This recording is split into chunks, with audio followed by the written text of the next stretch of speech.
नमस्ते मेरे प्यारे प्यारे बच्चों, मैं आप सभी का आपके इस प्यारे प्यारे प्लेटफॉर्म विनीत ट्यूटोरियल पर स्वागत करता हूं। बच्चा लोगों, ये जो लेक्चर मैं आपको पढ़ाने जा रहा हूं, जिसमें बेटा हम लोग पढ़ेंगे आपका जो ये यूनिट नंबर 1 है, that is simple stresses and strain. उसके सबसे इंपॉर्टेंट टॉपिक हम इस लेक्चर में देखने वाले हैं। बच्चा लोगों, जब भी आप कोई भी सब्जेक्ट करते हो, कोई भी टॉपिक करते हो, तो बेटा आपको सबसे ज्यादा बस दो ही चीजों की दिक्कत जाती है।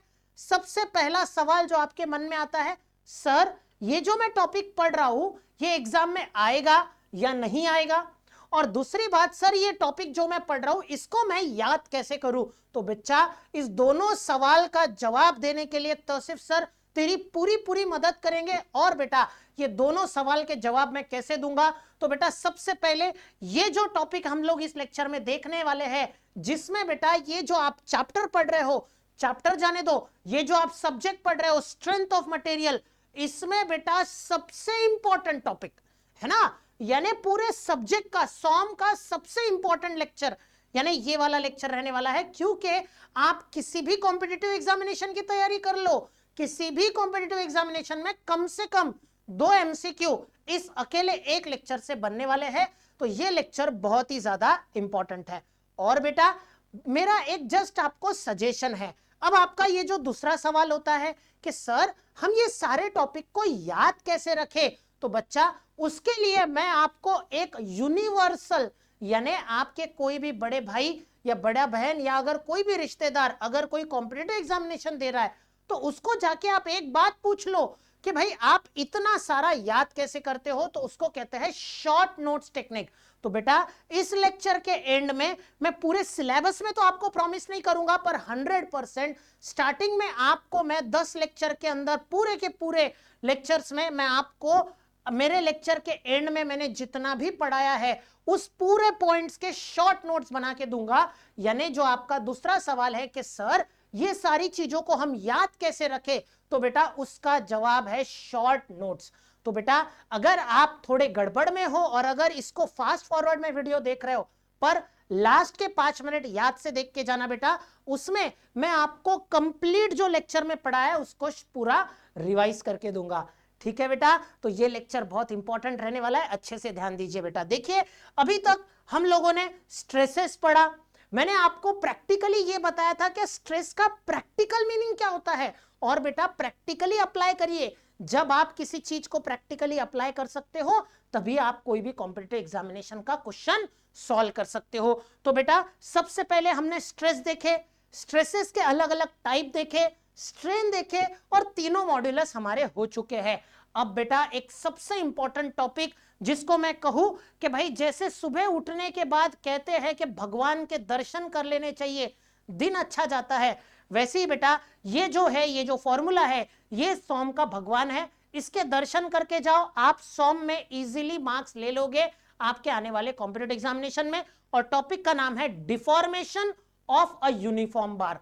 देखिए बेटा जब कभी आपने डिप्लोमा या इंजीनियरिंग की होंगी तो वहां पे आपने ये फॉर्मूला बस पढ़ लिया, पर मैं आपको बार बार कहता हूं आप सबसे ज्यादा इन बातों पे ध्यान दो, ये फॉर्मूला कहां एप्लीकेबल है। याद रखो सबसे इंपॉर्टेंट क्या होता है, ये फॉर्मूला कहां एप्लीकेबल है, कहां इसको यूज कर सकते और कहां इसको नहीं यूज कर सकते, इन बातों पे बेटा ज्यादा ध्यान देना। तो बेटा सबसे पहले what is the deformation of the uniform bar, आपको सबसे ज्यादा इन वर्ड्स पे ध्यान देना पड़ेगा बेटा, और वो वर्ड्स है डिफॉर्मेशन ऑफ अ यूनिफॉर्म बार। अब देखिए यहां पे एक चीज तो क्लियर है, जैसी वर्ड आ गया डिफॉर्मेशन तो आपके दिमाग में आ गया होगा कि सर आपने ऑलरेडी बताया है कि ये जो सब्जेक्ट है स्ट्रेंथ ऑफ मटेरियल, इसमें हम लोग क्या करते हैं, यहां पे हम लोग फोर्स अप्लाई करते हैं। एक रॉड होता है, रॉड पे हम लोग फोर्स अप्लाई करेंगे या किसी भी बॉडी पे फोर्स अप्लाई करेंगे, फोर्स अप्लाई करने की वजह से उसका लेंथ बढ़ता है, और ये जितना लेंथ बढ़ता है इसको हम कहते हैं चेंज इन लेंथ, और उसी चेंज इन लेंथ को हम कहते हैं डिफॉर्मेशन। यानी डिफॉर्मेशन यानी यहां पे आप किसका फॉर्मूला देखने वाले हो, चेंज इन लेंथ का डेल्टा एल का फॉर्मूला देखने वाले हो। पर बेटा यहां पे क्या वर्ड यूज किया है, डिफॉर्मेशन ऑफ द यूनिफॉर्म बार। यानी ये जो फॉर्मूला जो मैं आपको बताने जा रहा हूं, सबसे ज्यादा इन बातों पे ध्यान दो, ये फॉर्मूला कहां एप्लीकेबल है। तो देखिए बेटा ये फॉर्मूला तभी एप्लीकेबल है बेटा जब आपका एक रॉड यूनिफॉर्म होगा, यानी ऐसा कोई भी यूनिफॉर्म का मतलब अगर कोई सिलेंडर है तो पूरा का पूरा एक सीधा यूनिफॉर्म शेप होना चाहिए। यानी इसका मतलब क्या है, तो देखिए अब यहां पे एक चीज तो क्लियर हो गई कि हमको डिफॉर्मेशन यानी चेंज इन लेंथ का फॉर्मूला देखना है। ओके, अब यूनिफॉर्म बार का मतलब क्या है, तो बेटा यूनिफॉर्म बार का बस इतना ही मतलब है कि कोई भी शेप जहां पे आप ये फॉर्मूला अप्लाई करोगे वो पूरा यूनिफॉर्म होना चाहिए। यानी सर्कुलर है तो कंप्लीट सर्कुलर होना चाहिए, रेक्टेंगुलर है तो पूरा का पूरा रेक्टेंगल होना चाहिए, अगर स्क्वायर है तो पूरा का पूरा स्क्वायर होना चाहिए। इसका मतलब ये कहां एप्लीकेबल नहीं है। तो देखिए अगर आपको किसी ने बोला कि भाई इसका मुझे चेंज इन लेंथ निकाल के बता दो ये फॉर्मूले से, तो बेटा ये फॉर्मूला यहां नहीं लगेगा। क्यों नहीं लगेगा, क्योंकि सर ये यूनिफॉर्म नहीं है। यूनिफॉर्म का मतलब सेम नहीं है। यहां पे नीचे देखिए डायमीटर बड़ा है, ऊपर डायमीटर छोटा है, और यही लॉजिक के वजह से बेटा देखिए कोई भी कॉम्पिटिटिव एग्जामिनेशन में वो कोई भी एग्जामिनर, मैं आपको direct exam point of view से, एग्जामिनर पॉइंट ऑफ व्यू से बता रहा हूं, मैं भी एक प्रोफेसर रह चुका हूं बेटा, मैं भी एक प्रोफेसर हूं। मुझे एक बात है कि भाई कोई भी प्रोफेसर ऐसे क्वेश्चन पूछते हैं जो बच्चों को पता नहीं होता है। तो देखिए आपको ये याद रखना है कि ये जो चेंज इन लेंथ का फॉर्मूला है ये यूनिफॉर्म रॉड में एप्लीकेबल है। अगर फॉर एग्जांपल ये नॉन यूनिफॉर्म हो गया क्योंकि इसका जो डायमीटर है वो नीचे बड़ा है और ऊपर छोटा है, तो ऐसे नॉन यूनिफॉर्म शेप में ये फॉर्मूला एप्लीकेबल नहीं है। तो सबसे पहले फॉर्मूला अप्लाई करने से पहले ये बात याद रखिए, ये जो चेंज इन लेंथ का फॉर्मूला, अब आप बोलोगे सर इसी पॉइंट को आप इतना फोकस करके क्यों पढ़ा रहे हो, बेटा यही तो पॉइंट है जहां पे आप कॉम्पिटिटिव एग्जामिनेशन में हट के एग्जाम सॉल्व कर सकते हो। क्यों, कॉम्पिटिटिव एग्जामिनेशन में हट के वो चीजें आपको पता होनी चाहिए जो आप नॉर्मली पढ़ते थे वहां से डिफरेंट होनी चाहिए।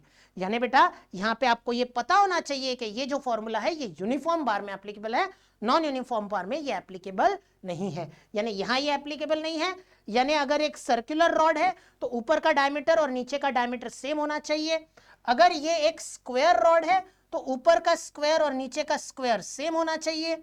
अगर ये एक रेक्टेंगुलर बार है तो ऊपर का रेक्टेंगल नीचे का रेक्टेंगल सेम होना चाहिए, यानी पूरा का पूरा सेम शेप होना चाहिए, तो ये आपका फॉर्मूला एप्लीकेबल है। तो फटाफट एक पॉइंट यहां पे आपको नोट करना है बेटा, this is applicable to uniform rod only. कोई भी यूनिफॉर्म बार में ये फॉर्मूला एप्लीकेबल है, अदरवाइज ये एप्लीकेबल नहीं है। तो बस लॉजिक इतना है कि अगर मैं कोई भी एक यूनिफॉर्म शेप कंसिडर कर लूं, जरूरी नहीं सर्कुलर, स्क्वायर, रेक्टेंगुलर कुछ भी हो सकता है, पर पूरा का पूरा सेम होना चाहिए। और बेटा यहां पे अगर मैं लोड अप्लाई करता हूं, यहां पे अगर मैं लोड अप्लाई करता हूं, सपोज अभी देखिए मैं कौन सा लोड अप्लाई कर रहा हूं, टेंसाइल लोड, तो डेफिनेटली सर इसका लेंथ बढ़ेगा। तो इसका लेंथ का आपको फॉर्मूला बनाना है, और फॉर्मूला बनाना कोई बड़ी बात नहीं है बेटा। देखिए हम लोगों ने यंग्स मॉडुलस का फॉर्मूला देखा है। यंग्स मॉडुलस का फॉर्मूला क्या होता है, स्ट्रेस ऊपर स्ट्रेन नीचे, है ना। हम लोगों ने बहुत अच्छे से सारे मॉडुलस देखे, स्ट्रेस ऊपर स्ट्रेन नीचे। अब सिर्फ फॉर्मूले फटाफट हमको पुट करने हैं। स्ट्रेस का फॉर्मूला क्या होता है, फोर्स अपॉन एरिया। स्ट्रेन का फॉर्मूला क्या होता है, change in length upon original length. ये यहां पे हम लोग पुट कर देते हैं। देखिए ये डिवाइड उधर जाके क्या हो जाएगा, तो सर डिवाइड उधर जाके मल्टीप्लाई हो जाएगा, यंग्स मॉडुलस इनटू स्ट्रेन। देखिए यहां पे अब फॉर्मूला क्या बन रहा है, स्ट्रेस का formula force upon area, Young's modulus, change strain का formula change in length upon original length. हम लोग जो टॉपिक पढ़ रहे हैं उसका नाम क्या है, डिफॉर्मेशन यानी चेंज इन लेंथ। कौन से बार का, यूनिफॉर्म जिसका डायमीटर क्या रहेगा, सेम रहेगा। तो बच्चा देखो डिफॉर्मेशन यानी हमको निकालना है डेल्टा यल, तो ये सारा ये डिवाइड उधर जाके मल्टीप्लाई कर लीजिए, ये मल्टीप्लाई इधर जाके डिवाइड कर लीजिए, तो आपका चेंज इन लेंथ का फॉर्मूला क्या बन रहा है, P, ये डिवाइड उधर जाके मल्टीप्लाई हो जाएगा इनटू यल अपॉन ये E मल्टीप्लाई उधर जाके डिवाइड हो जाएगा A इंटू E। तो ये है बेटा वो फॉर्मूला जिसको मैं कहता हूं जैसे सुबह सुबह भगवान के दर्शन करके दिन अच्छा जाता है, वैसे सोम में इस फॉर्मूले के दर्शन कर लो, आपका सोम सुधर जाएगा। तो याद रखिए change in length for the uniform bar is given by the formula P into L upon A into E, जिसमें बेटा ये जो आपका P है ये क्या है, तो ये आपका फोर्स है, ठीक है, यूनिट सेम रखो। जो L है ये क्या है, तो ये आपकी लेंथ ऑफ द बार है, mm में रखो नॉर्मली। ये जो ई है ये आपको ऑलरेडी मैं पढ़ा चुका हूं, दैट इज यंग्स मॉड्यूलस। और बेटा ये जो ए है ये आपका एरिया है। तो आपको एरिया कैलकुलेट करते आना चाहिए अलग अलग शेप्स का। जैसे बेटा अगर आपको कभी किसी ने पूछ लिया, अब ये एकदम बेसिक सी चीज है, पर अगर आप गलती ना करो तो ज्यादा बेहतर होगा, इसलिए मैं यहाँ पे एक आपको ये सारे फॉर्मूले बता के रखता हूं, कंफ्यूज नहीं होना है बेटा, ठीक है। अलग अलग शेप्स के जो एरिया के फॉर्मूले हैं वो आप यहाँ पे फटाफट सुन लीजिए। देखिए अब यहाँ पे मैं डाल देता हूँ शेप्स और यहाँ पे मैं डाल देता हूँ एरिया के फॉर्मूले, ओके। तो अगर आपको कोई भी शेप्स के एरिया अगर कोई कंफ्यूज ना हो इसलिए फटाफट बता देता हूं। देखो अगर सर्कल होगा,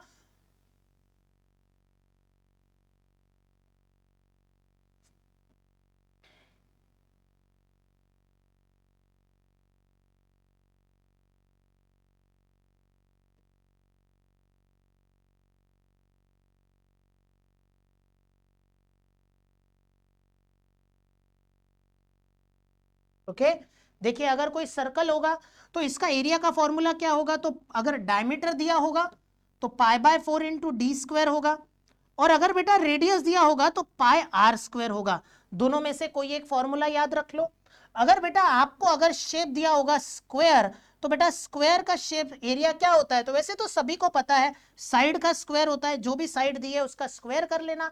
और अगर बेटा रेक्टेंगल दिया है तो दोनों भी जो साइड है उन दोनों को मल्टीप्लाई कर लेना, यानी horizontal side into vertical side. तो बेटा ये एरिया के फॉर्मूले आप लोग याद रखो। तो आपको ये चेंज इन लेंथ का फॉर्मूला कतई भूलना नहीं है, that is change in length equal to P into L upon A into E. तो याद रखिए पी लोड है, एल लेंथ है, ए एरिया है, और वाई आपका ई जो कि क्या हो गया यंग्स मॉड्यूलस। और बेटा सबसे ज्यादा इंपॉर्टेंट है यूनिट, तो यूनिट सेम रखो बेटा। अगर आप इसको रख रहे हो किलो न्यूटन में तो इसको भी आप किलो न्यूटन में रखो, पर सबसे बेस्ट तरीका होता है न्यूटन और एमएम। स्ट्रेंथ ऑफ मटेरियल में अगर आप कोई भी अगर क्वेश्चन करते हो तो बस एक ही यूनिट का इस्तेमाल करो, न्यूटन और एमएम, तो आप इजीली कोई भी क्वेश्चन कर सकते हो। तो ये बेटा आपको याद रखना है कि deformation of the prismatic bar is given by the formula P into L upon A into E. और बेटा इसको याद रखने का एकदम सिंपल सा शॉर्टकट बता देता हूं, आप कभी लाइफ में नहीं भूलोगे। मुझे एक बात बताओ, बाहर जाके अगर आप कोई खेल खेलते हो, क्रिकेट खेलते हो, उसको इंग्लिश में क्या कहते हैं, खेलने को इंग्लिश में क्या कहते हैं सर, प्ले। तो बस बेटा अपने सॉम में है प्ले ई, वो होता है play, P L A Y, तो हमारा होता है P L A E, play E, ठीक है। तो वहां पे बस आप एक बोल देना, खेलना है, प्ले नहीं करना है, प्ले ई करना है। तो ये हो गया आपका चेंज इन लेंथ का formula, that is P into L upon A into E. अब आपको दो बातें याद रखनी है बेटा, यहां पे ये जो फॉर्मूला है ये कब वैलिड है, तो इट इज ओनली वैलिड, ये तभी वैलिड होगा जब, यानी जिसको हम अजम्पशन भी कह सकते हैं, तो पहला यूनिफॉर्म रॉड, सेकेंड बात जो आपको हमेशा याद रखनी है एक्सियल लोड, यानी और कोई लोड में ये फॉर्मूला एप्लीकेबल नहीं है। यानी अगर आप बेंडिंग पढ़ोगे तो बेंडिंग में एप्लीकेबल नहीं है।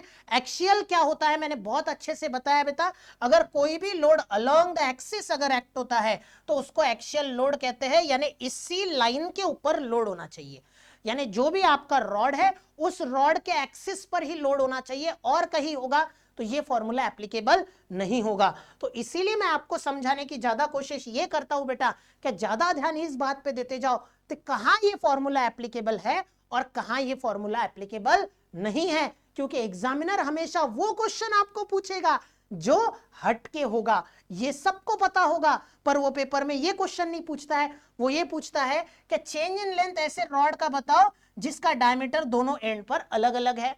अब इंडिया में जितने भी लड़के हैं वो क्या करते हैं, पीएल अपॉन ए।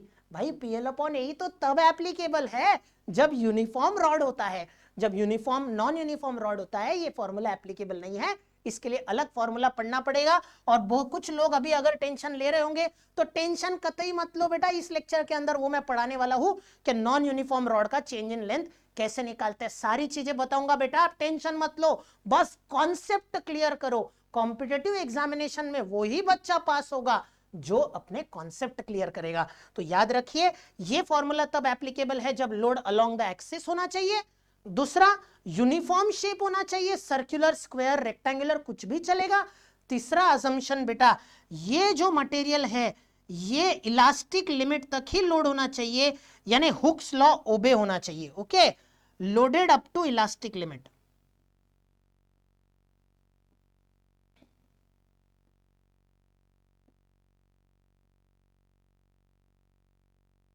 तो ये तीन चीजें याद रखो बेटा। ऐसा कुछ नहीं है कि इस पे एमसीक्यू यहां पूछेंगे कि कहां एप्लीकेबल है, ये आपको प्रैक्टिकली पता होना चाहिए कि भाई ये यूनिफॉर्म रॉड में एप्लीकेबल है, यहाँ पे नॉन यूनिफॉर्म रॉड के शेप नहीं जमते हैं, लोड अलोंग द एक्सिस चाहिए और इलास्टिक लिमिट तक ही लोडिंग चाहिए, उसके बियॉन्ड लोडिंग नहीं चाहिए। ये सारी बातें याद रखो बेटा। अब चलिए इसको फटाफट वीडियो को पॉज करके ये सारी चीजें नोट डाउन कर लो, बहुत ही ज्यादा इंपॉर्टेंट है। अब बेटा देखिए, अब हमने डिफॉर्मेशन का तो फॉर्मूला देख लिया, तो आपको क्या लगता है, आपको क्या इतना सिंपल एमसीक्यू आएगा? ठीक है, इतने सिंपल एमसीक्यू की उम्मीद भी मत करो बेटा। क्या आपको लोड दिया होगा, लेंथ दिया होगा, एरिया दिया होगा, यंग्स मॉडुलस दिया होगा, आप वैल्यू पुट करोगे, कैलकुलेट करोगे, ऐसे क्वेश्चन की उम्मीद भी मत करो बेटा।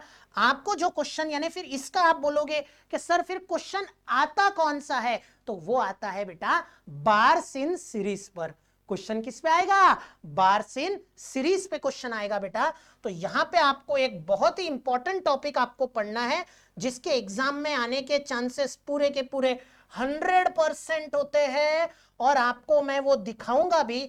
आपका सबसे important topic bars in series. Okay, तो इसको अच्छे से आपको करना है।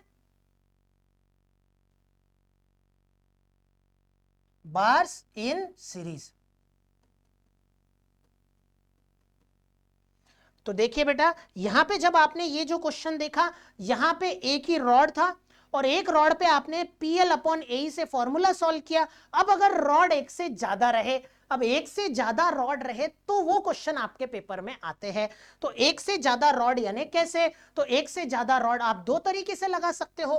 कैसे? तो देखिए, आपने क्या किया, सबसे पहले बेटा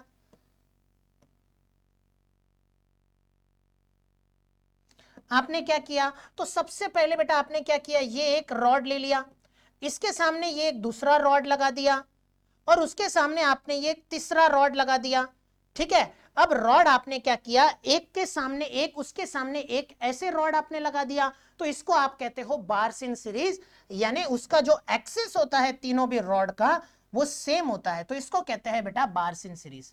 यानी ये जो एक्सिस होता है तीनों भी रॉड का ये सेम होता है, तो इसको कहते हैं बार्स इन सीरीज। और बेटा अगर आपने ऐसा अगर कर दिया कि आपने पहले एक ऐसा रॉड लिया, फिर ये एक दूसरा रॉड लिया, और इसके ऊपर अगर कोई लोड रख दिया,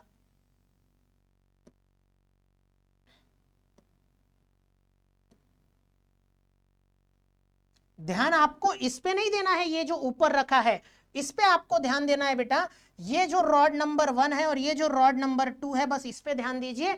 ये दो रॉड जो है वो एक दूसरे को, इसका जो एक्सिस है वो कॉमन है क्या? नहीं सर, इसका ये एक्सिस है, इसका ये एक्सिस है, और इसका एक्सिस एक दूसरे को क्या है? पैरेलल है, तो इसको कहते हैं बेटा बार्स इन पैरेलल। यानी ये जो हमने अभी कॉन्सेप्ट पढ़ा, चेंज इन लेंथ का formula P into L upon A into E, ये बस एक रॉड के लिए है, पर इसका सबसे ज्यादा इंपॉर्टेंट टॉपिक होता है जब बार्स आप एक से ज्यादा यूज करते हो। तो एक से ज्यादा जब आप बार यूज करते हो, इसको कहते हैं कंपोजिट बार। और कंपोजिट बार के दो टाइप होते हैं, बार्स इन सीरीज, एक रॉड के सामने दूसरे रॉड रखे होते हैं, और bars in parallel. Bars in parallel बेटा हम बाद में देखेंगे, इस लेक्चर में हम लोग देखेंगे बार्स इन सीरीज, यानी एक के सामने एक, एक के सामने एक रॉड रखा होगा, इसको कहते हैं बार्स इन सीरीज। ठीक है बेटा, तो चलिए फटाफट इसको पढ़ते हैं। भाई सर हम इसको कैसे एनालाइज करें? तो आपके मन में बस एक ही सवाल आना चाहिए, सर ये जो हमने पीछे फॉर्मूला देखा P into L upon A into E, ये तो तब एप्लीकेबल है जब एक रॉड होता है। अब बेटा जब एक से ज्यादा रॉड होता है तो सर हम क्या करें? तो बेटा इसको मैं न्यूमेरिकल में सॉल्व करके बताऊंगा, बहुत अच्छे से समझ में आएगा। यहां पे क्या होता है, अलग अलग ऐसे लेंथ होते हैं। यहां पे देखिए ये तीनों रॉड के अलग अलग लेंथ होंगे, इन तीनों रॉड के अलग अलग एरिया भी हो सकते हैं, और बेटा यहाँ पे अलग अलग लोड भी अप्लाई करते हैं। यानी यहाँ पे अलग लोड होता है, यहाँ पे अलग लोड होता है, जैसे कि P1, इधर P2, इधर P3, इधर P4, जिसके अलग अलग डायरेक्शन होंगे। पर बेटा आपका ये जो फॉर्मूला है P into L upon A into E, वो तो तब एप्लीकेबल है ना जब सिंगल रॉड हो। और बेटा यहां पे आप ऑब्जर्व करिए, यहां पे रॉड क्या है, एक से ज्यादा है। तो बेटा उसको कैसे सॉल्व करते हैं और एग्जाम में कैसे एमसीक्यू आएंगे वो भी आपको मैं बहुत अच्छे से बताऊंगा। तो चलिए वो न्यूमेरिकल के अंदर ज्यादा अच्छे से समझते हैं। तो ये जो बार सिन आपका ये जो टॉपिक है, deformation of a prismatic bar P into L upon A into E, ये कहां पे यूज करना है आपको, तो बार सिन सीरीज में यूज करना है, यानी एक के सामने एक रखेंगे। तो चलिए फटाफट एक एमसीक्यू सॉल्व करते हैं। और ये एमसीक्यू पूछा गया है बेटा आईएएस 2016 में। ओके मैंने ऑलरेडी आपसे प्रॉमिस किया था मैं एमसीक्यू इतने तगड़े लेने वाला हूं, इधर उधर के नहीं। मुझे पता है आरटीओ के एग्जाम में या किसी भी कॉम्पिटिटिव एग्जामिनेशन में क्वेश्चन कैसे से रिपीट होता है। तो नॉर्मली एसएससी जेई के यूज होते हैं, आईएएस के एमसीक्यूज आपको करने चाहिए, उससे आपकी प्रैक्टिस होगी। तो देखिए ये क्वेश्चन आपको आईएएस 2016 में पूछा था बार सिन सीरीज का। तो देखिए यहां पे अलग अलग बार सीरीज में दी हुई है। आपको क्वेश्चन क्या पूछा है देखते हैं। A steel rod of cross section area 10 mm square, यानी एक स्टील रॉड है जिसका क्रॉस सेक्शन एरिया कितना दिया हुआ है, 10 mm स्क्वायर इतना एरिया दिया हुआ है। और इसका रॉड अगर आप देख रहे हो ठीक से, मैं यहां पे डायग्राम थोड़ा कलरफुल बनाता हूं, थोड़ा अच्छा लगेगा आपको। ऐसा एक स्ट्रेट यूनिफॉर्म रॉड दिया हुआ है और इस यूनिफॉर्म रॉड का उसने एरिया आपको दिया हुआ है कि इसका एरिया जो है वो है 10 mm स्क्वायर।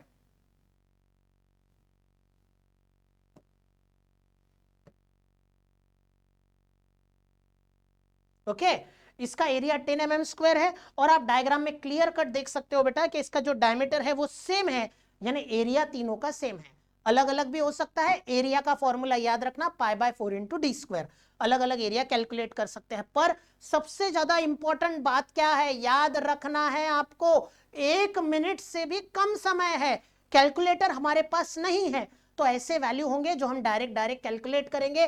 पहली बार आप कोई क्वेश्चन इसको सॉल्व कर रहे हो तो थोड़ा सा मुझे पढ़ाने में समय लगेगा, आपको सॉल्व करने में भी 5 मिनट लगेंगे। इसके 2 से 3 क्वेश्चन जब हमारे प्रैक्टिस हो जाएंगे तो जब हमारा एमसीक्यू का सेशन चालू होगा वहां पे ये जो क्वेश्चन है 1 मिनट के अंदर हो जाएगा। ये तौसीफ सर का बेटा प्रॉमिस है, ठीक है। तो चलिए इसका एरिया हमको दिया है और यहाँ पे लोड देखो अलग अलग अप्लाई किए हैं।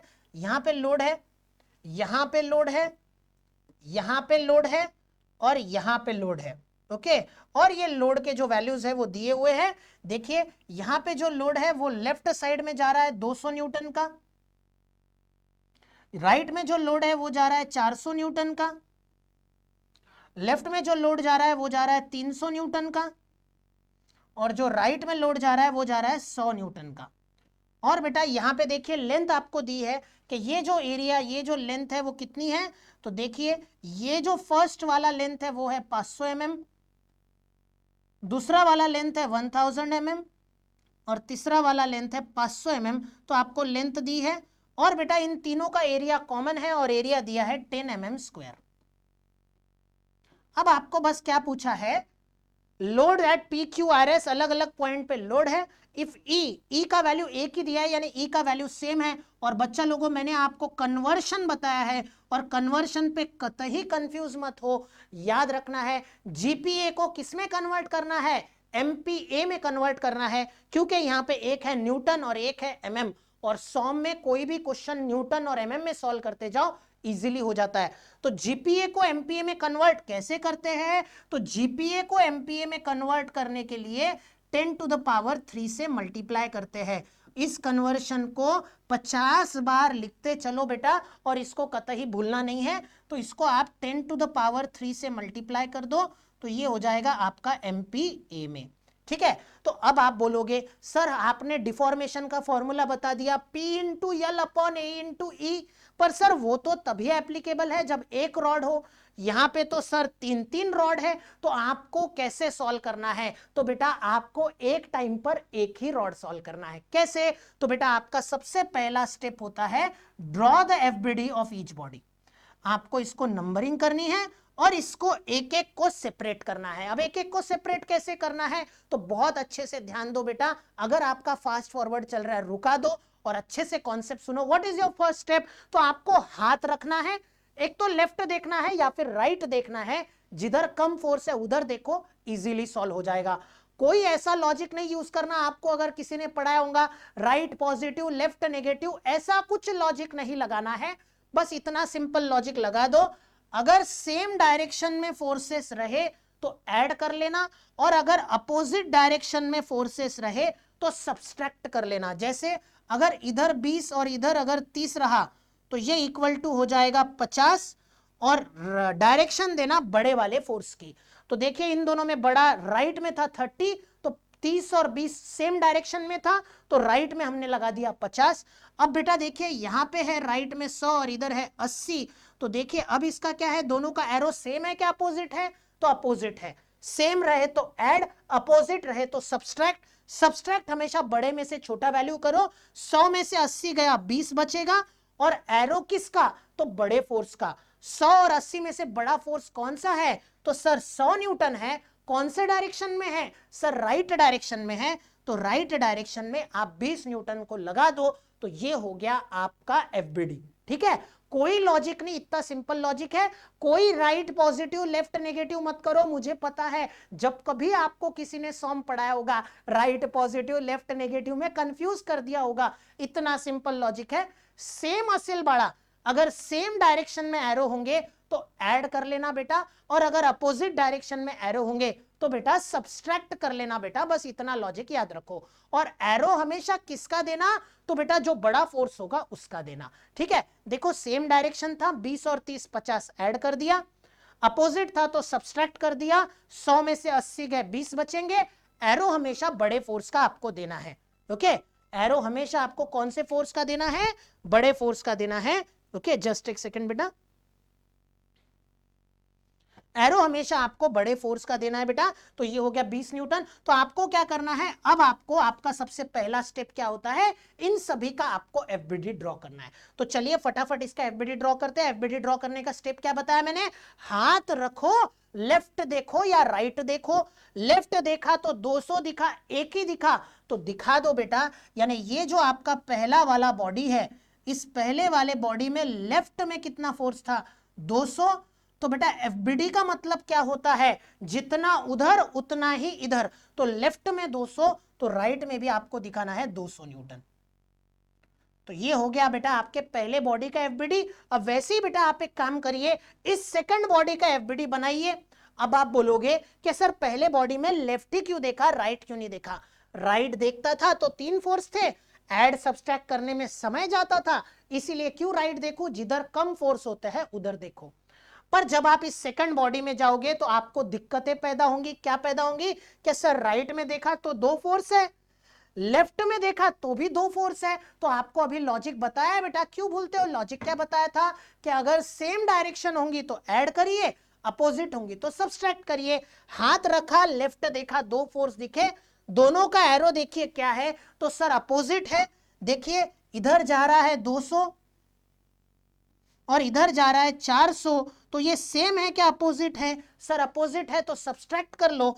400 में से 200 गया तो 200 बचेगा, और एरो कौन से फोर्स का, तो बड़ा फोर्स का। बड़ा कौन सा है 400 200 में, 400 जो कि राइट जा रहा है, तो राइट में आप दिखा दो बेटा 200। तो हाथ रखा, लेफ्ट देखा तो उधर एक आपको राइट में एक फोर्स दिखा है 200, तो यहां पे आप फोर्स दिखा दो बेटा 200 न्यूटन। अब देखिए ये राइट में जा रहा है तो इधर लेफ्ट में दिखाओ, यानी इक्वल एंड अपोजिट दिखाना है। तो इधर हो गया बेटा 200 न्यूटन और इधर हो गया बेटा 200 न्यूटन। अब अगर कोई स्टूडेंट बोलेंगे कि सर आपने राइट ही क्यों देखा, लेफ्ट क्यों नहीं देखा, तो लेफ्ट से भी सेम आंसर आएगा। लेफ्ट देखोगे तो देखो क्या हो गया, इधर था 300 और इधर था 100। तो देखिए बेटा इधर 300 इधर 100, तो इनका एरो जो है वो अपोजिट है। अपोजिट है तो सब्सट्रैक्ट करो, 300 में से 100 गया बचा 200, और एरो किस फोर्स का, बड़े वाले फोर्स का। बड़ा फोर्स था 300 जो कि लेफ्ट की ओर था, यानी लेफ्ट में जा रहा था, और हम कहां देख रहे थे, हम देख रहे थे राइट में। तो राइट में देखा तो आपको ये देखिए लेफ्ट की ओर एक 200 न्यूटन का फोर्स है। तो इतना सिंपल लॉजिक है बेटा, सेम रहा तो ऐड कर देना, अपोजिट रहा तो सब्सट्रैक्ट कर देना। इतना सिंपल लॉजिक से आपको तीनों बॉडी का एफबीडी फटाफट बनाना है। अब ये तीसरे बॉडी का एफबीडी हम बना लेते हैं। तो तीसरे बॉडी का जब हम एफबीडी बनाएंगे तो राइट में 100 न्यूटन है, तो राइट में अगर 100 न्यूटन है तो देखिए टेंसाइल है तो इधर भी आप टेंसाइल फोर्स अप्लाई कर दीजिए 100 न्यूटन का, तो ये हो गया आपके थर्ड बॉडी का एफबीडी हो गया। अब आपको direct total change in length directly निकाल लो बेटा। अब आपको क्या करना है, टोटल चेंज इन लेंथ निकालने के लिए यहां पे कितने रॉड है, तो 3 रॉड है, 1 2 3, तीनों का चेंज इन लेंथ निकाल लो PL अपॉन AE से। ठीक है, चलिए ये देखिए पहले वाले का मैं निकालूंगा PL अपॉन AE, फॉर्मूला भूलना नहीं है, चेंज इन लेंथ का फॉर्मूला होता है P into L upon A into E. तो चलिए पहले वाले का चेंज इन लेंथ निकालते हैं। P फोर्स है 200, L का मतलब लेंथ, पहले वाले का लेंथ है 500, A का मतलब एरिया उसने दिया है 10, और E का मतलब यंग्स मॉडुलस जो कि आपका 200 इंटू 10 टू द पावर 3, यानी 200 के सामने 3 जीरो। ठीक है, ये हो गया फर्स्ट वाले का।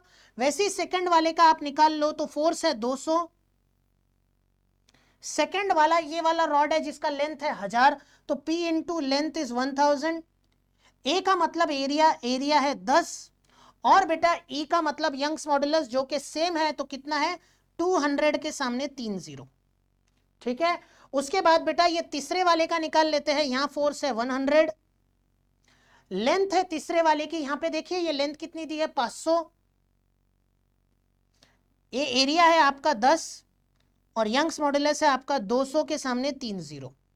हो गया, बस हमने तीनों का सेपरेटली निकाल दिया। बस अब एक सिंपल लॉजिक, पहले वाला टेंसाइल है तो इसके सामने प्लस लिखो, दूसरा वाला ये देखिए दूसरे के ऊपर कॉम्प्रेसिव है, अगर हम किसी चीज को खींच रहे तो उसका लेंथ बढ़ता है, अगर हम किसी चीज को कॉम्प्रेस कर रहे हैं तो उसका लेंथ क्या होता है, कम होता है। तो सेकंड वाले के सामने माइनस करिए, और ये तीसरे वाले के सामने टेंसाइल है तो प्लस करिए। यानी इतना सिंपल लॉजिक है, टेंसाइल है तो लेंथ बढ़ता है इसलिए पॉजिटिव करना है, और अगर कॉम्प्रेसिव है तो उसके सामने आपको माइनस लिखना है। अब आपको ये वैल्यू देखिए, कैलकुलेटर अलाउड नहीं है, तो बेटा ये वैल्यू आपको मैन्युअली कैलकुलेट करने हैं। ये देखिए डिनोमिनेटर जो है वो तीनों में कॉमन है, तो इसको मैं डिनोमिनेटर को सेम ले लेता हूं, 200 इंटू 1000, सॉरी हाँ 200 इंटू 1000 भी करूंगा तो भी चलेगा। और ये जो न्यूमरेटर है उसका वैल्यू क्या है, 200 इंटू 500। ये देखिए इसमें 200 इंटू 500 में 100 इंटू 500 अगर मैं ऐड करूंगा, तो बेटा देखिए 200 में 500 अगर मैं कॉमन निकाल लेता हूं, 500 कॉमन निकालूंगा तो 200 प्लस 100 कितना हो जाएगा, 300 हो जाएगा। यानी मुझे ये करना है, या फिर आप ऐसे भी कर सकते हो, 5 2 10, ओके, और 10 के सामने ये 4 0 1 2 3, ये 4, 5 2 10, 1 2 3 4। ये देखिए ये 2 के साथ 200 को 1000 से मल्टीप्लाई करना है, तो 200 के सामने 1 2 ये 3 जीरो, और देखिए ये 100 को 5 से मल्टीप्लाई करना है 500 से, तो 1 5 जा 5, और उसके सामने ये 4 जीरो। ठीक है, अब बस इतना सिंपल सा लॉजिक है बेटा। ये हो गया 1 लाख, 1 लाख में 50,000 जोड़ दिए, ये हो गया 1.5 लाख, 1.5 लाख में से 2 लाख अगर माइनस कर दिए तो ये आएगा -50,000 अपॉन 10 इंटू 200 इंटू 1000। अब देखिए यहां पे क्या होगा, ये 1 2 ये 3 जीरो कैंसिल कर दीजिए, ये बचा हुआ ये जो 10 है इसका 1 जीरो कैंसिल कर दीजिए। अब बचा क्या, -5 बचा ऊपर और 200 बचा नीचे। बस इतना मैन्युअल कैलकुलेशन हमको करना है। तो देखिए आपको इस 200 को अगर आप ऊपर लेके गए तो मैं ऐसा भी कर सकता हूं, 5/2 यानी -2.5 into 10 to the power -200 into 100 यानी 10 टू द पावर, यानी ये हो जाएगा -2, है ना। कैसे आया 10 टू द पावर -2, तो 200 है, 200 यानी 2 बार 100 है, नीचे से ऊपर गया तो 10 टू द पावर -2 कर दिया, 5 को 2 से डिवाइड करा तो 2.5 आएगा।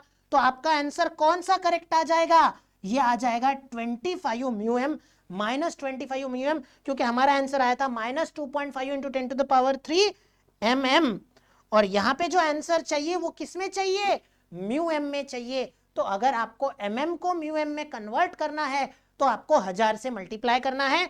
तो -2.5 इंटू 10 टू द पावर -2 को अगर 1000 से मल्टीप्लाई कर दिया तो बेटा आप ऐसे भी कर सकते हो, म्यूएम में आंसर चाहिए था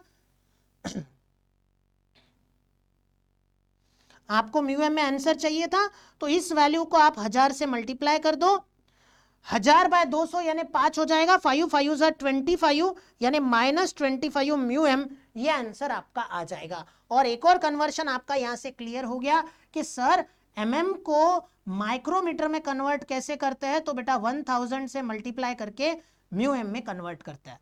तो यहां से आप एक कन्वर्शन भी क्लियर कर लो। और बेटा आप बोलोगे सर आपने इतना लेंदी पढ़ाया, इसीलिए पढ़ाया बेटा क्यों, क्योंकि एक आपका डिटेल्ड क्वेश्चन हो गया तो अब बेसिक क्वेश्चन इजीली हो जाएंगे। आपके कॉम्पिटिटिव एग्जामिनेशन में इतने ऊपर लेवल में जाने के कोई चांसेस नहीं है, पर अगर आप जाते भी हो तो कोई बड़ी बात नहीं है। अब आप बोलोगे कि सर देखिए, अब मेरी बात बहुत अच्छे से सुनिए, जब आपने कभी भी कॉलेज अटेंड किया होगा तो 100 में आपने पेपर में ऐसे कोई क्वेश्चन सॉल्व किए होंगे। अब आप बोलेंगे कि सर मेरे को समझ में आ गया और अब मैं ये क्वेश्चन के 4-5 क्वेश्चन कर लेता हूं। बेटा आप गलती कर रहे हो, ठीक है। अच्छे से मेरी बात सुनो, आपको यह समझना बहुत जरूरी है कि आपको कौन से क्वेश्चन करने चाहिए और कौन से क्वेश्चन नहीं करने चाहिए। आप जो एग्जाम देने जा रहे हो वहां पे 1 मिनट से भी कम का समय है, 1 मिनट से भी कम का समय है, तो इतने बड़े क्वेश्चन वहां नहीं पूछे जाएंगे, ठीक है। आपको क्वेश्चन ऐसे ही आएंगे यूनिफॉर्म रॉड के। क्यों आएंगे यूनिफॉर्म रॉड के? क्योंकि वहां पे एरिया सेम होता है, फटाफट वैल्यू कैंसिल हो जाता है। तो ऐसे क्वेश्चन आपको एग्जाम में आ सकते हैं। और आप सबसे इंपॉर्टेंट है इस बार से सीरीज की स्टेप समझो। हमने क्या किया, हमको एक ही सिंगल फॉर्मूला सिंगल रॉड का पता था, है ना, और यहां पे सीरीज में एक से ज्यादा रॉड थे तो हमने उनका सबसे पहले एफबीडी निकाला, फिर सभी का चेंज इन लेंथ सेपरेटली निकाला, फिर उसके बाद अगर टेंसाइल है तो ऐड किया और कॉम्प्रेसिव है तो सब्सट्रैक्ट कर लिया। यहां से हमारा चेंज इन लेंथ निकल गया। अब आपको इतने बड़े लेवल पे तो क्वेश्चन नहीं आ सकते, पर एक डिटेल्ड क्वेश्चन तो आप कर लो, ठीक है। पर अब आपको क्वेश्चन कैसे आएंगे, तो आपको क्वेश्चन कुछ ऐसे आते हैं बेटा, ठीक है। अब देखिए ये ऐसा क्वेश्चन आपके आने वाले कॉम्पिटिटिव एग्जामिनेशन में 100% पूछा जाएगा। आप एक काम करिए, मैं पानी पीता हूं, उसके अंदर इसका आंसर बता दीजिए। आपके सामने ये क्वेश्चन मैंने रखा है और क्वेश्चन ये पूछा था एसएससी जेई में, जो 2018 में एग्जाम हुआ था तब ये क्वेश्चन उसके अंदर पूछा था। और ये क्वेश्चन हर साल एसएससी जेई में पूछा जाता है, ठीक है। आपको क्या पूछा है, what is the value of the stress in the section Q R. आपको ये जो क्यू आर वाला सेक्शन है यहां पे सिर्फ स्ट्रेस पूछा है, तो सिर्फ आप एफबीडी बनाइए और स्ट्रेस का फॉर्मूला फोर्स अपॉन एरिया से कैलकुलेट करके फटाफट आप आंसर बता दीजिए।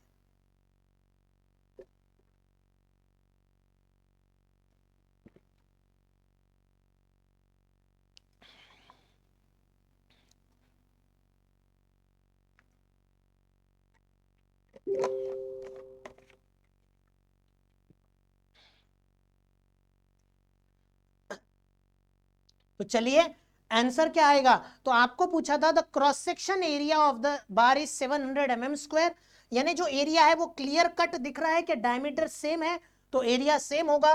तो बेटा एरिया आपको दिया है 700 mm स्क्वायर, ओके। और आपको ये पूछा था कि अगर आपको क्यूआर के अंदर स्ट्रेस का वैल्यू पूछा था, यानी ये है क्यूआर और यहां पे आपको एक फोर्स दिख रहा है कि दो फोर्स दिख रहा है, सर दो, तो बेटा स्टेप वही रहेंगी। स्ट्रेस का फॉर्मूला क्या होता है, तो फॉर्मूला होता है स्ट्रेस का फोर्स अपॉन एरिया। पर आपको क्यूआर का फोर्स नहीं पता है तो अभी जैसे पढ़ा है वही आपको करना है बेटा, एफबीडी ड्रॉ करो। कौन से सेक्शन में पूछा है, क्यूआर में, तो क्यूआर का एफबीडी डायरेक्ट बनाओ। एफबीडी का स्टेप क्या है, हाथ रखो, लेफ्ट देखो या फिर राइट देखो। अगर मैं लेफ्ट देखता हूं तो इधर था 63 किलो न्यूटन और अगर बेटा इधर था 35 किलो न्यूटन, ठीक है।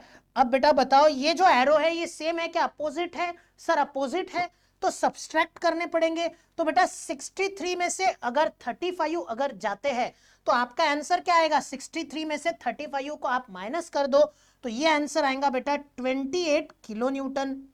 और बेटा मैंने क्या बोला था, एरो किसका, बड़ा फोर्स का। 63 35 में से बड़ा कौन है, सर 63 जो कि लेफ्ट में जा रहा है, तो लेफ्ट में आपको 28 किलो न्यूटन लगाना है।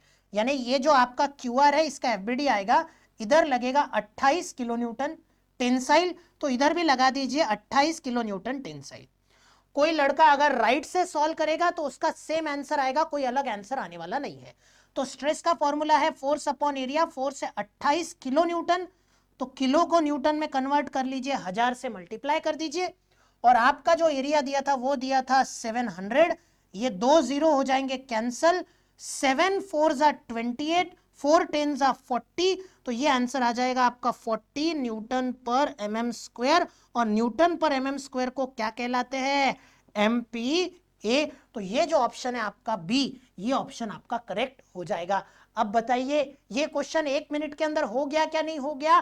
तो सबसे इंपॉर्टेंट, अब आप मेरी बात समझ रहे होंगे, जब मैंने आपको सिलेबस का इंट्रोड्यूशन दिया था और बोला था कि ये लेक्चर जब स्टार्ट किया था कि सर हमको क्वेश्चन किस टाइप के आएंगे, तो बच्चा इस टाइप के आपको क्वेश्चन एग्जाम में आते हैं। ठीक है, आपने एक डिटेल्ड क्वेश्चन किया, ओके, डिटेल्ड क्वेश्चन से आपके सारे कॉन्सेप्ट क्लियर हो गए, पर आपको इतने भी सिंपल क्वेश्चन पूछ सकते कि आपको सिर्फ इतना पूछेंगे कि क्यूआर में फोर्स कितना है बता दो, बस हाथ रख के लेफ्ट राइट देख के एफबीडी बता के आपको सॉल्व कर देना है। कभी आपको टोटल चेंज इन लेंथ भी पूछ सकते हैं, कोई बड़ी बात नहीं है। कॉम्पिटिटिव एग्जामिनेशन के लिए प्रिपेयर कर रहे हो बेटा, थ्योरी नहीं लिख रहे हो, क्या पूरा डिटेल में करके बताओगे? सीधा सीधा मन के अंदर करने का, इसका फोर्स दिखाने का, इसका फोर्स दिखाने का, इसका फोर्स दिखाने का, और डायरेक्टली चेंज इन लेंथ आप फटाफट कैलकुलेट कर लो। 1 मिनट से ज्यादा 90 सेकेंड्स के अंदर ये बड़ा वाला एमसीक्यू आपका हो जाएगा। और ये तो बेटा कम से कम 30 सेकंड के अंदर ही एमसीक्यू इजीली आपका हो जाएगा। और आप यहां से सबसे इंपॉर्टेंट ये समझो कि क्वेश्चन किस टाइप के आते हैं। ठीक है बेटा, और बेटा इसी टॉपिक के ऊपर आपको कतई घबराना नहीं है, आपने ऑलरेडी देख लिया है। जब मैं कोई कॉन्सेप्ट सिखाता हूं तो मैं आपको सबसे ज्यादा इस बात पे फोकस करवाता हूं किस टाइप के क्वेश्चन आते हैं। और तौसीफ सर की जो लेवल है क्वेश्चन की वो अप्रतिम अच्छी है बेटा।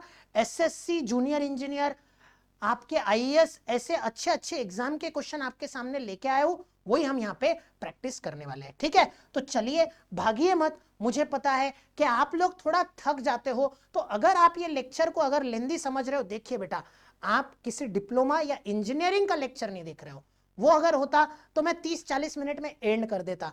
पर बेटा आप कॉम्पिटिटिव एग्जामिनेशन के लिए प्रिपेयर कर रहे हो, जहां पे बेटा हमको करीब करीब 15 से 16 सब्जेक्ट पढ़ने हैं। जब हम 15 से 16 सब्जेक्ट पढ़ेंगे और एक एक सब्जेक्ट के अगर 50-50 अगर वीडियो हो जाएंगे, तो आप उसका कंटेंट ही देख के डर जाओगे।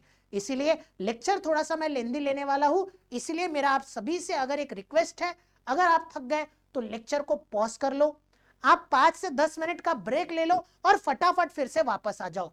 ब्रेक लेने का मतलब रील्स देखना नहीं होता है, नहीं तो आप एक बार रील्स देखने चले गए तो आप वापस कतई नहीं आओगे। ठीक है, तो बेटा मैंने आपको एक बात बताई थी कि आपको एग्जाम में आता क्या है, तो ऐसा कोई टॉपिक जो आप रेगुलर जब स्ट्रेंथ ऑफ मटेरियल पढ़ते हो वहां जो आपने नहीं पढ़ा, वो आपका आता है कॉम्पिटिटिव एग्जामिनेशन में, और वो है टॉपिक सेल्फ वेट डिफॉर्मेशन।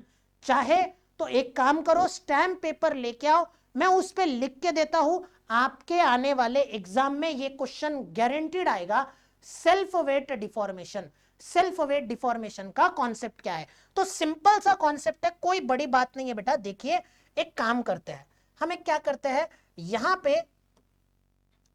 एक ऐसा एक रॉड ले लेते हैं, इस रॉड को बेटा ऊपर दे देते हैं सपोर्ट, ओके, यानी ये जो रॉड है ये हैंग हो रहा है वर्टिकली, और बेटा इसके ऊपर लगा देते हैं एक लोड, और ये लोड में लगा देता हूं सपोज W यानी कोई भी एक लोड है। और मैंने आपको पूछा इसका चेंज इन लेंथ निकालो, तो आप फटाक से बता दोगे सर अभी तो पढ़ा है आपने, change in length equal to P into L upon A into E. Force W है तो sir W into L upon A into E, ये हो जाएगा sir change in length. Exactly बेटा, क्या आपने क्या बोला, क्या एक रॉड जो कि हैंग वर्टिकली हैंग हो रहा है, उसके नीचे अगर फोर्स अप्लाई किया तो चेंज इन लेंथ का फॉर्मूला बन गया W into L upon A into ई। बहुत इंपॉर्टेंट टॉपिक बता रहा हूं बेटा, बहुत इंपॉर्टेंट टॉपिक बता रहा हूं, ध्यान दो। आने वाले एग्जाम में 2 मार्क, और याद रखो बेटा आपका कभी भी सिलेक्शन अगर चूकता है तो 2 या 3 मार्क से ही चूकता है बेटा। तो अच्छे से ऑब्जर्व करो, बहुत इंपॉर्टेंट चीज बता रहा हूं, अच्छे से ध्यान देना। ओके, तो चलिए अब एक काम करिए, मुझे एक बात बताइए, आपके घर पे फैन लगा हुआ है, अब फैन का जो रॉड है वो रॉड का कुछ ना कुछ वेट है या नहीं है? सर बिल्कुल है। अब फैन पे कुछ लटक रहा है क्या, बताइए मुझे। नहीं सर फैन पे तो कुछ नहीं लटक रहा है, पर फैन का खुद का वेट है क्या? फैन का खुद का वेट नहीं है। सर है। तो अब देखिए मैंने क्या किया, ओके, यहां पे मैंने एक बार लिया, उसके नीचे वेट लगाया, तो उसके नीचे मैंने फोर्स लगाया, यहाँ पे देखिए ये बार है और इसके ऊपर मैंने कोई फोर्स नहीं लगाया, पर फिर भी बेटा मुझे बस एक बात बता दो, ये रॉड का खुद का भी तो वेट होता है। ये जो रॉड है इसका खुद का वेट नहीं होगा क्या? हाँ सर, ये रॉड का खुद का भी तो वेट होगा, और weight always act in which direction? Sir vertically downward direction. तो बेटा वेट एक्ट होता है वर्टिकली डाउनवर्ड डायरेक्शन में। और बस एक बात बता दो, वेट कहां पे एक्ट होता है? सर वेट एक्ट होता है टू द सेंटर। वेट हमेशा एक्ट होता है सेंटर पे। सेंटर यानी ये लेंथ कितना हो जाएगा? L/2। ठीक है। अब बेटा अब अगर मैं आपको अगर पूरे कॉन्सेप्ट से अगर बताऊं तो मुझे यहां पे प्रूफ भी बताना चाहिए, पर एक बात तौसीफ सर जो मैं अभी बोल रहा हूं इसको मन में छाप लो, प्रूफ या derivation is a joke in the competitive examination. किसी भी कॉम्पिटिटिव एग्जामिनेशन में प्रूफ या फिर डेरिवेशन एक जोक होता है। क्यों? क्योंकि जब आप किसी कॉम्पिटिटिव एग्जामिनेशन में प्रिपेयर कर रहे हो बेटा, तो आपको कोई प्रूफ थोड़ी पूछेगा या आपको कोई डेरिवेशन थोड़ी वो पूछने वाला है, आपको सिर्फ कॉन्सेप्ट पता होना चाहिए। तो देखिए मैंने क्या किया कि भाई यहाँ पे कोई भी एक बॉडी है जिसके नीचे मैंने W फोर्स लगाया तो चेंज इन लेंथ आ गया WL/A। पर भाई अगर मैं कोई फोर्स नहीं भी लगाता हूं तो वो बॉडी का खुद का वेट होता है ना, और वेट कहां पे एक्ट होता है? सर वेट एक्ट होता है सेंटर पर, और वेट एक्ट होता है सेंटर पर यानी L/2। अब एक काम करो, इसका एफबीडी बना के इसका चेंज इन लेंथ मुझे निकाल के बताओ। डेरिवेशन नहीं लूंगा, डायरेक्ट फॉर्मूला बताऊंगा। तो मुझे एक बात बताओ, अगर आप इसका एफबीडी बनाते हो, हाथ रखा नीचे देखा तो नीचे एक वेट एक्ट हो रहा है, और मैंने अभी आपको एक लॉजिक बताया था कि जितना नीचे उतना ही ऊपर। तो अगर आप यहाँ पे चेंज इन लेंथ निकालोगे तो लेंथ कितना है? L/2 है। यहाँ पे देखिए मैंने अगर कोई फोर्स लगाया W नीचे तो ये पूरे लेंथ पे लगता है, पर जो वेट होता है वो पूरे लेंथ पर थोड़ी लगता है, वेट एक्ट होता है सेंटर पे। तो यहाँ पे आपका चेंज इन लेंथ कितना हो जाएगा? WL/A ही होगा क्या? नहीं सर, लेंथ आधी हो गई तो L/2 हो जाएगी। तो आपका चेंज इन लेंथ का फॉर्मूला हो जाएगा WL/2A। मैं चाहूं तो आपको प्रूफ से भी बता सकता हूं, पर आप सीधा सीधा याद रख लो यार, अगर एक बॉडी पे अगर मैं एक वेट W लगाता हूं, कोई फोर्स लगाता हूं, उसका फॉर्मूला WL/A ही होगा। पर कोई भी बॉडी का खुद का भी तो वेट होता है, वो नॉर्मली हम इग्नोर करते, पर अगर उसको कंसिडर किया तो वो सेंटर पे होगा, सेंटर यानी हाफ लेंथ पे होगा। तो उसका फॉर्मूला WL/A ही होगा क्या? नहीं सर, WL/2A ही होगा। तो ये बात अच्छे से याद रखो, यानी ये जो डिफॉर्मेशन है, this is the deformation due to self weight. तो याद रखो, self weight deformation is given by the formula WL/A ही नहीं होता है, WL/2A ही होता है। अब देखिए यही वेट अगर मैंने नीचे लगा दिया तो वो WL/A ही था, और WL/A ही यानी आपका change in length due to the W applied at the lower end. यानी आपका ये जो सेल्फ वेट का डिफॉर्मेशन है उसमें अलग क्या है? तो सिर्फ सर डिवाइडेड बाय 2 है, यानी इसका मतलब self weight deformation is half of the deformation with the W applied at the lower end. यानी नॉर्मली अगर WL/A होता है तो सेल्फ वेट का उसका डिफॉर्मेशन आधा होता है। ये कॉन्सेप्ट आप याद रख लीजिए, और इसको कतई मत भूलिए कि सेल्फ वेट डिफॉर्मेशन में बस नया क्या है? तो नीचे 2 आता है बेटा। और देखिए कॉम्पिटिटिव एग्जामिनेशन में अब बच्चे गलती क्या करते हैं, देखिए आपको मैंने ये कॉन्सेप्ट पढ़ा है, इसको अच्छे से नोट डाउन करके रखिए। Self weight deformation is given by the formula WL/A ही नहीं होता है, WL/2A ही होता है।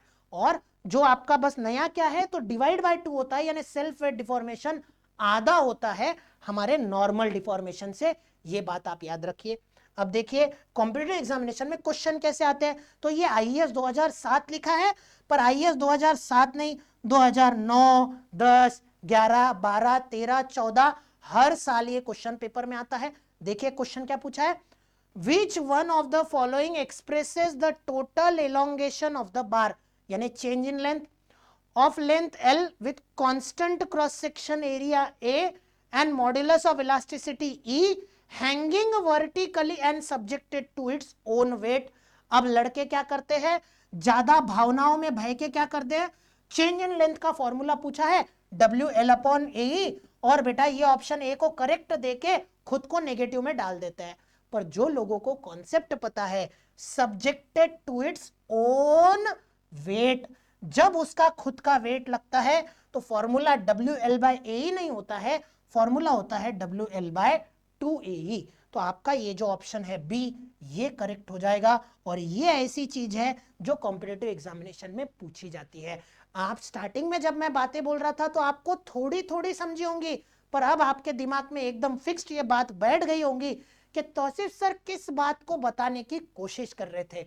बेटा मैं ये बात आपके दिमाग में लगाने की कोशिश कर रहा था कि आपको एग्जाम में क्वेश्चन किस टाइप के आते हैं। ये तो आपको सबको पता है, ये सबको पता है कि चेंज इन लेंथ का फॉर्मूला PL/AE होता है, ये सबको पता है। क्योंकि वो क्या करेंगे, निराली का बुक उठाएंगे, टेकमैक्स का बुक उठाएंगे, या किसी भी यूनिवर्सिटी का बुक उठा के पढ़ लेंगे। पर वहां ये थोड़ी लिखा है कि सेल्फ वेट डिफॉर्मेशन क्या होता है, WL/2AE होता है। वहां पे सेल्फ वेट डिफॉर्मेशन का फॉर्मूला होता ही नहीं है। हम बेटा हमने इतने ज्यादा कॉम्पिटिटिव एग्जामिनेशन दिए हैं, हम इसमें इतने बह चुके हैं बेटा, हमको पता है एग्जामिनर क्या पूछेगा। तो ये तौसीफ सर की बात नोट करके रखो, अच्छे से प्रिपेयर करके रखो कि ये जो सेल्फ वेट का फॉर्मूला होता है वो WL/AE नहीं होता है, उससे आधा होता है WL/2AE। और इसी को एक बात और थोड़ा सा FM इसमें डालूंगा, और एक और इस फॉर्मूले को दूसरा भी फॉर्मूला याद रखिए। सेल्फ वेट आ गया तो नीचे डिवाइड बाय 2 आ गया। और बेटा देखिए एक फॉर्मूला होता है वेट डेंसिटी। अब आप बोलोगे सर कहां एफएम का सॉम में लेके आ रहे हो, ऐसा मत करो बेटा। जब कभी आप कॉम्पिटिटिव एग्जामिनेशन के प्रिपेयर करते हो तो सारे कॉन्सेप्ट क्लियर करो, ठीक है। वेट डेंसिटी को गैमा से डिनोट करते हैं, और वेट डेंसिटी का फॉर्मूला होता है वेट अपॉन वॉल्यूम। अगर आपको ये फॉर्मूले में दिक्कत गई तो फ्लूइड मैकेनिक्स तौसीफ सर ही पढ़ाने वाले हैं, वहां पे आप देख के आ जाना। वेट डेंसिटी को गैमा से डिनोट करते हैं, and weight density is given by the formula weight upon volume. Weight density is the ratio of weight upon volume. अब देखिए ये जो वेट है ये डिवाइड बाय वॉल्यूम उधर जाके मल्टीप्लाई हो जाएगा। तो वेट का फॉर्मूला क्या आ गया, गैमा इंटू वी। गैमा है आपका वेट डेंसिटी, वी है आपका वॉल्यूम। और वॉल्यूम का फॉर्मूला क्या होता है, तो वॉल्यूम का फॉर्मूला तो किसी भी स्टूडेंट ने कभी नहीं भूलना चाहिए, एरिया इंटू लेंथ होता है, ठीक है। ये वैल्यू यहां पे पुट कर दो बेटा। Self weight deformation, self weight के वजह से जो भी डिफॉर्मेशन होता है फॉर्मूला है WL/2AE। W का फॉर्मूला डाल दो बेटा गैमा AL इंटू ये हो गया L/2AE। तो बेटा देखिए ये A क्या हो जाएगा, कैंसल। तो फॉर्मूला आ रहा है गैमा L इंटू L हो गया L²/2E। तो बेटा सेल्फ वेट डिफॉर्मेशन का दूसरा भी फॉर्मूला याद रखो, दैट इज गैमा L²/2E। और बेटा स्ट्रेंथ ऑफ मटेरियल फुल रहे हो, और अगर किसी भी कॉम्पिटिटिव एग्जामिनेशन का अगर प्रिपरेशन करना है, तो मैंने जब किसी से सॉम पढ़ा था तो उसने एक बहुत अच्छी बात पढ़ाई थी कि आपको अच्छे हेल्थ के लिए ऐसा कहा जाता है कि सुबह उठ के योगासन करते जाओ। वैसे ही आप लोगों को अगर कॉम्पिटिटिव एग्जामिनेशन अगर क्रैक करनी है तो सुबह उठ के रटासन करते जाओ। रटासन का मतलब सुबह उठो और 15 से 20 मिनट से फॉर्मूले रटो। तो ये फॉर्मूला कतई मत भूलो बेटा कि सेल्फ वेट डिफॉर्मेशन के 2 फॉर्मूले हो गए। नॉर्मल ही फॉर्मूला होता है, सिर्फ नीचे डिवाइड बाय 2 होता है, और दूसरा फॉर्मूला होता है गैमा L²/2E, जिसमें गैमा क्या होता है, तो वेट डेंसिटी होता है, ठीक है बेटा। तो चलिए देखिए यहां पे और एक एमसीक्यू मैं यहां पे आपका ले लूंगा। ये 2 एमसीक्यू में से एक एमसीक्यू आपके आने वाले एग्जाम में तौसीफ सर के वर्ड स्टैम्प पेपर पे ले लो, पूछेंगे 100% कि भाई जो सेल्फ वेट डिफॉर्मेशन होता है, a solid uniform metal bar of diameter D and length L is hanging vertically. भाई एक सॉलिड यूनिफॉर्म बार है, और देखिए वो वर्ड पे कितना फोकस कर रहे हैं, सॉलिड बार और यूनिफॉर्म मेटल बार। क्योंकि बेटा ये जो डेल्टा एल का फॉर्मूला होता है PL/AE, ये कब एप्लीकेबल होता है, जब एक यूनिफॉर्म रॉड होता है। A solid uniform rod of diameter D and length L is hanging vertically on the upper end. The elongation due to self weight is proportional to L and inversely proportional to A. तो बेटा आपका जो यहाँ पे inversely directly है, तो self weight का formula क्या होता है, gamma L square upon 2e। इसमें देखिए कहीं पे एरिया है क्या, नहीं सर एरिया है ही नहीं। एरिया यानी डायमीटर, क्योंकि एरिया का फॉर्मूला होता है pi by 4 into D square. मैंने खुद आपको बताए थे एरिया के फॉर्मूले। इस फॉर्मूले में एरिया है ही नहीं, यानी independent of the diameter. And सामने एल स्क्वायर है, यानी ये डायरेक्टली प्रोपोर्शनल है कि इनवर्सली, ऊपर रहा तो डायरेक्टली, नीचे रहा तो इनवर्सली। यानी जो सेल्फ वेट डिफॉर्मेशन है वो directly proportional to L square है, और उसमें एरिया आता ही नहीं है तो डायमीटर आता ही नहीं है। तो बेटा यहां पे होगा it is proportional to L square but independent of D. यानी ये जो आपका ऑप्शन डी है ये करेक्ट हो जाएगा कि भाई एल स्क्वायर उसके अंदर है, उसको डायरेक्टली प्रोपोर्शनल है, पर उसमें डायमीटर वायमीटर आता नहीं है क्योंकि उसके अंदर एरिया आता नहीं है। तो ये फॉर्मूला आपका करेक्ट हो जाएगा, that is gamma L square upon 2e से कि it is directly proportional to L square and independent of D. और ये एमसीक्यू आप अपने नोट्स में लिख के रखो बेटा, बहुत काम में आएगा। तो ये कॉन्सेप्ट एक ऐसा है जो कि मैं आपको कहने की कोशिश कर रहा था, ऐसा कोई एमसीक्यू आएगा जो आपके रेगुलर स्टडी से हट के होगा, तो ये है वो हट के टॉपिक। ओके बेटा, याद रखो। अब और एक हट के टॉपिक, अब कोई ज्यादा समय नहीं लगेगा, बस तौसीफ सर को 2 मिनट दे दो, आपका टॉपिक मैं कंप्लीट कर दूंगा। ये एक लास्ट टॉपिक लेके इस लेक्चर को हम एंड कर देंगे। और ये लेक्चर बहुत ही अच्छा रहा और आपको बहुत अच्छे से समझा, इसकी उम्मीद करता हूं। देखिए सारी चीजें हमने पढ़ी। सबसे पहले हमने देखा बेटा डिफॉर्मेशन ऑफ यूनिफॉर्म बार क्या होता है, PL अपॉन ए। इसमें क्वेश्चन नहीं आएंगे, बार्सिन सीरीज में आएंगे। तो बार्सिन सीरीज का एक बड़ा सा न्यूमेरिकल भी हमने सॉल्व किया, इस पे एमसीक्यू कैसे आएंगे उसकी भी प्रैक्टिस की। अब बेटा उसके बाद हमने ये भी देखा कि अगर सेल्फ वेट डिफॉर्मेशन क्या होता है, तो बस नीचे 2 हमको डिवाइड करना है। ओके, अब उसके बाद बेटा देखिए, अब उसके बाद हम जाते हैं deformation of a non uniform bar. आपको बहुत ज्यादा एग्जाम में ये क्वेश्चन पूछा जाता है कि भाई साहब एक ऐसा रॉड है, लास्ट टॉपिक है बेटा, इतना ध्यान दिया, बस थोड़ा ध्यान दे दो। ओके, एक ऐसा रॉड है जो कि टेपरिंग है। जैसे देखिए ये एक टेपरिंग रॉड है, टेपरिंग रॉड में ऊपर का जो डायमीटर है वो कैपिटल डी है और नीचे का डायमीटर छोटा है तो वो एक स्मॉल डी है, और उसके ऊपर बेटा एक एक्सटर्नल फोर्स है, टेंसाइल कॉम्प्रेसिव कुछ भी चलेगा। तो इसका चेंज इन लेंथ का फॉर्मूला क्या है, तो कुछ लोग ऐसा सोचते हैं PL अपॉन ए। नहीं बेटा, इस लेक्चर में सबसे ज्यादा मैंने आपके दिमाग पे यही चीज डालने की कोशिश की कि चेंज इन लेंथ का फॉर्मूला PL अपॉन ए कब लगता है, जब यूनिफॉर्म रॉड होता है। ये यूनिफॉर्म रॉड नहीं है, ये एक नॉन यूनिफॉर्म रॉड है। तो बेटा अगर कोई एक नॉन यूनिफॉर्म रॉड होता है जिसका ऊपर डायमीटर बड़ा होता है और नीचे उसका डायमीटर छोटा होता है, और बेटा it is subjected to axial load P ऊपर और P नीचे, तो इन दैट केस आपका चेंज इन लेंथ का फॉर्मूला क्या होता है, तो अलग होता है। और वो अलग क्या होता है, तो फटाक से देखिए, ये मुझे डायग्राम यहाँ पे बनाने दीजिए, फिर मैं आपको फटाफट फॉर्मूला बता देता हूं। एक टेपर्ड रॉड जिसका दोनों एंड में डायमीटर अलग अलग है, अगर वो ऊपर फिक्स्ड होता है नहीं भी होता है तो कोई फर्क नहीं पड़ता है, जिसके 2 अलग अलग डायमीटर होंगे, यहां होगा स्मॉल डी और यहां होगा आपका कैपिटल डी। तो याद रखिए PL अपॉन ए ही नहीं चलेगा, यहां पे आपको लॉजिक क्या लगाना है, तो चेंज इन लेंथ का फॉर्मूला होता है PL अपॉन ए ही नहीं होता है, तो होता है capital D into small D into pi, और 4 चला जाता है ऊपर, that is 4PL upon pi D D E. ठीक है, इसको याद रखने का सबसे सिंपल लॉजिक बता देता हूं, इसको छोड़ दो आप। अगर आपको ये नहीं समझा याद कैसे रखना है, तो एकदम सिंपल लॉजिक, आपका नॉर्मल फॉर्मूला क्या है sir, PL upon A. Area का फॉर्मूला क्या होता है, pi by 4 into D square into E होता है ना, सिंपल फॉर्मूला। क्या PL अपॉन ए का फॉर्मूला है पाई बाय 4 डी स्क्वायर।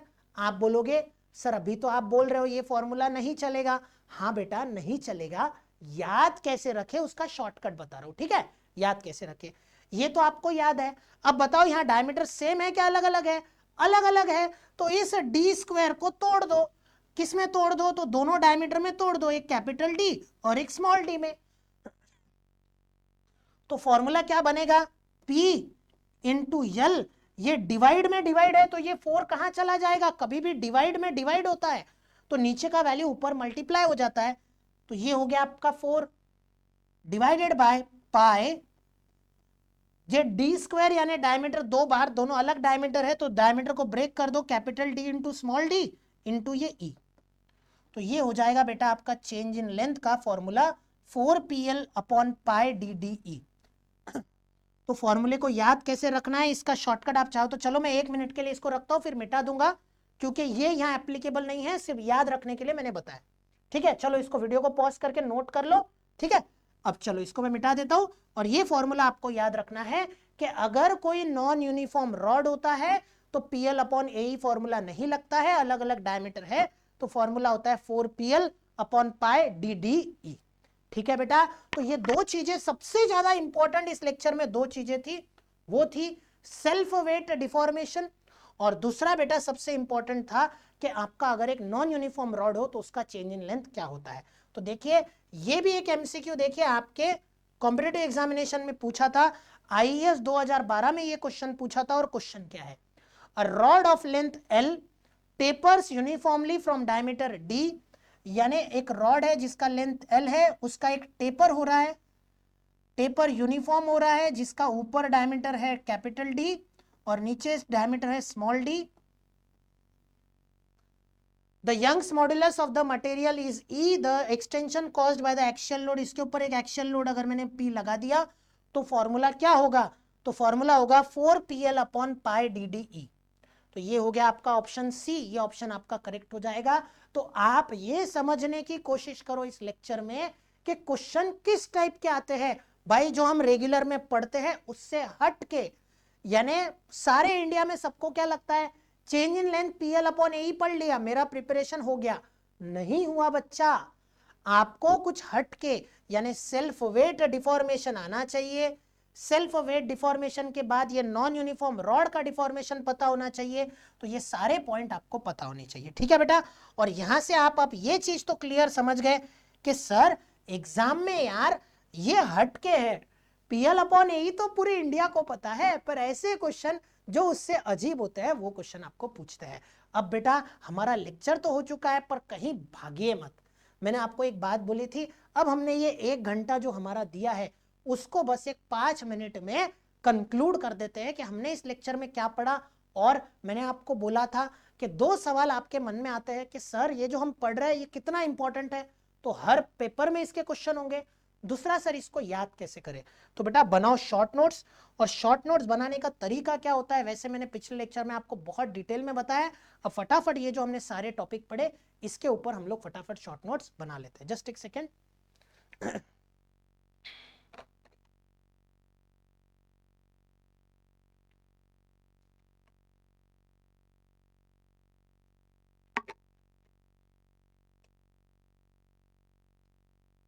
चलिए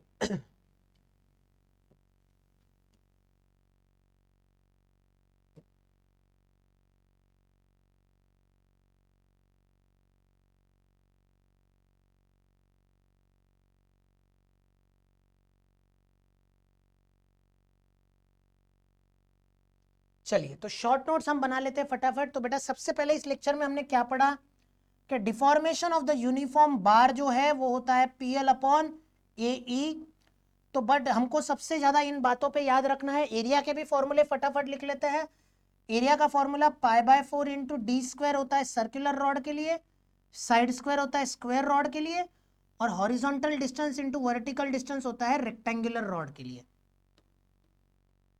अगर रेक्टेंगुलर होगा तो शॉर्ट नोट्स है, तो आपको सिर्फ समझ में आना चाहिए, पूरा लिखने की जरूरत नहीं है। ओके, और अगर सर्कुलर रॉड होगा तो उसके बाद बेटा आपको ये पता होना चाहिए, यहाँ पे ये तीनों फॉर्मूले एरिया के याद रखिए, PL अपॉन AE। उसके बाद बेटा आपको ये पता होना चाहिए कि ये फॉर्मूला तभी एप्लीकेबल है जब एक यूनिफॉर्म रॉड होता है, तभी यूनिफॉर्म रॉड, और दूसरा लोड कौन सा होना चाहिए, एक्शियल लोड। ये 2 पॉइंट आपको याद रखना है।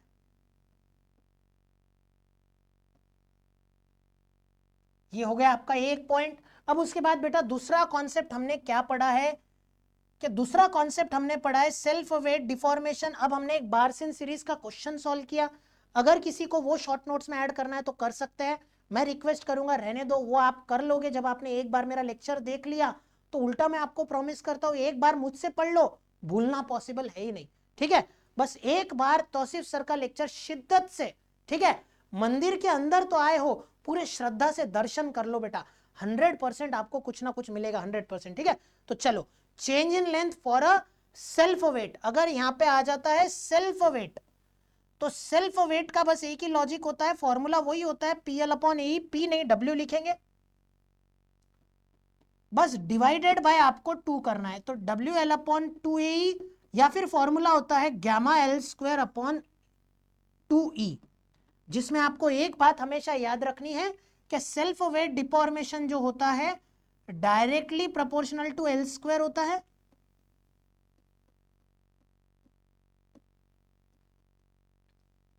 और उसमें डायमीटर का कोई लेना देना नहीं होता है, तो इंडिपेंडेंट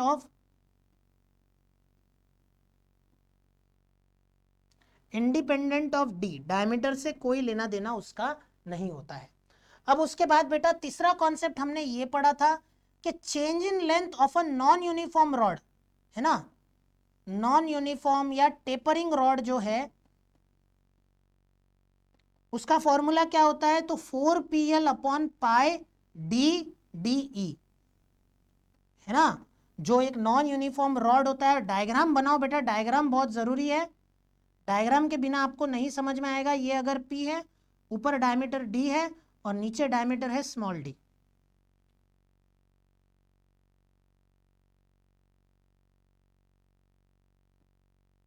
तो यहां पे फॉर्मूला होता है 4PL/πD/DE। तो ये हो गए बेटा आपके शॉर्ट नोट्स, यानी जो हमने 1 घंटा भर पढ़ा उसका कंक्लूजन बस 1 मिनट के अंदर। अब जब भी आप प्रिपरेशन कर रहे हो ये शॉर्ट नोट्स रेफर कर लो, आपका काम हो जाएगा, ठीक है बेटा।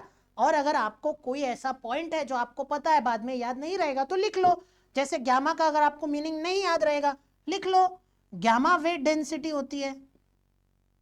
अब अगर कोई स्टूडेंट ऐसे होंगे कि सर मुझे कन्वर्शन याद नहीं होता है, तो शॉर्ट नोट्स में लिख लो कि जीपीए को एमपीए में कन्वर्ट कैसे करते हैं, 10⁻³ से मल्टीप्लाई करते हैं। एमएम को म्यूएम में कन्वर्ट कैसे करते हैं, तो 10⁻³ से मल्टीप्लाई करके म्यूएम में हम कन्वर्ट करते हैं। तो ये कन्वर्शन आप ऐसे मस्तक ब्रैकेट करके लिख लो बेटा। तो ये हो गए आपके शॉर्ट नोट्स, ठीक है बेटा।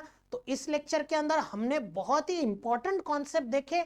उम्मीद करता हूं आपको सारे कॉन्सेप्ट बहुत अच्छे से और प्रैक्टिकली समझ में आए होंगे और आपको बहुत ही मजा आया होगा। इस क्वेश्चन पे ये जो हमने टॉपिक्स पढ़े हैं इस पे अब हम एक भर भर के एमसीक्यूज के सेशन लेंगे, आप उसके लिए बेफिक्र रहिए। बस लेक्चर को ठीक से ऑब्जर्व करिए, हर रोज एक लेक्चर कॉन्स्टेंटली देखते जाइए, आपका इंप्रूवमेंट रेगुलर बेसिस पे चलते रहेगा। तो बेटा इस लेक्चर को मैं यहीं पे कंक्लूड करता हूं। अपना ख्याल रखिए, पढ़ाई को एकदम जोरों शोरों से चलने दीजिए। मिलते हैं हमारे नेक्स्ट लेक्चर में, तब तक बाय बाय।